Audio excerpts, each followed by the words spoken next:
This is a place where I don't feel alone. I think that everyone comes to a point in their life where they both are able to help somebody and also really need to ask for help. And The Call gives you both sides of that story. We can be so good at diagnosing and even helping others through a crisis, but not necessarily being able to apply those same lessons to the crisis going on in your own life.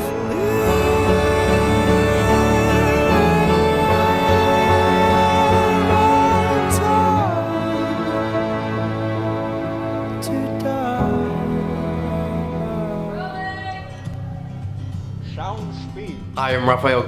I am the writer and director of The Call. I started working on this project 2.5 years ago after the death of my cousin. When anybody dies by suicide, nobody likes to talk about it. It's definitely something that's just kept, and it's kept from here and it's pushed down. The Call is a 1-hour drama pilot.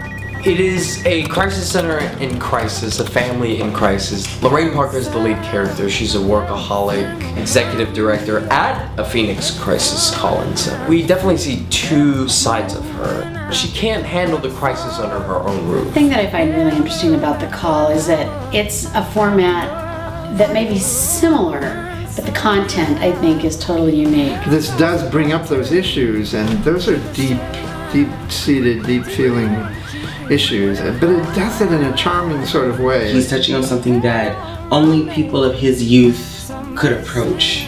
Probably that's true. He said, I have this idea, and I really want you to help me with it. The fact that it's such a personal piece to Raphael, that really resonated with me. I don't think anything has ever taken place in a crisis call center before, and I think it's so important that the story be told. At the top of the show, we have a young man returning home from the Afghani war. He's dealing with so many issues like PTSD, and his wife has just left him. And I had modeled this character after a high school classmate of mine named Andrew. And halfway through writing this, he died. There's just something that I wanted to keep him alive. It was just so strange to have a character coming home and then that person that's modeled after him does not. Fucking A, boys. There is no show that we have on TV right now that is actually helping people and families. When you can reach not just a little old lady who lives in this town, but also a young person who lives somewhere else. Oh wow, that's going on in my family, or I know somebody that's happening to. It's 2012. Why do you need to suffer by yourselves? It's about time that we start talking about what our guys and girls are coming home from. People make money off of keeping people on guard and keeping them nervous and keeping them on pills.